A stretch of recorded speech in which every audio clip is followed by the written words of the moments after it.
2 വർഷത്തേക്ക് പ്രതിവർഷം 10% എന്ന നിരക്കിൽ ഒരു നിശ്ചിത തുകയുടെ കൂട്ടുപലിശയും സാധാരണ പലിശയും തമ്മിലുള്ള വ്യത്യാസം 25 എങ്കിൽ തുക കണ്ടെത്തുക. ഇത് കണ്ടുപിടിക്കാൻ നമുക്കൊരു ഷോർട്ട് കട്ട് ഉണ്ട്.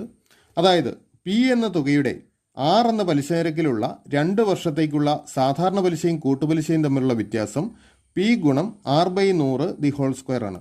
ഓർക്കുക, പി എന്ന തുകയ്ക്ക് 6 എന്ന പലിശ നിരക്കിൽ 2 വർഷത്തേക്കുള്ള സാധാരണ പലിശയും കൂട്ടുപലിശയും തമ്മിലുള്ള വ്യത്യാസം പി ഗുണം R/100 ദി ഹോൾ സ്ക്വയർ ആണ്. ഇതാണ് നമുക്ക് 25 എന്ന് നൽകിയിരിക്കുന്നത്.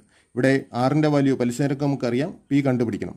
അപ്പോൾ പി ഗുണം ആറിന് വാല്യൂ നമുക്ക് കൊടുക്കാം 10 ആണ്. 10/100 ദി ഹോൾ സ്ക്വയർ സമം 25 എന്ന് വരും. നമുക്ക് ഓരോ പൂജ്യങ്ങൾ ക്യാൻസൽ ചെയ്യാം. അപ്പോൾ പി ഗുണം 10 സ്ക്വയർ എന്നാവും.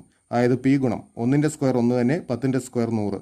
പി ഗുണം 100 സമം 25 എന്ന് വരും. അപ്പോൾ പി കിട്ടാൻ 25നെ 100 കൊണ്ട് ഗുണിക്കുക, അതായത് 2500. ശരി ഉത്തരം ഓപ്ഷൻ ബി.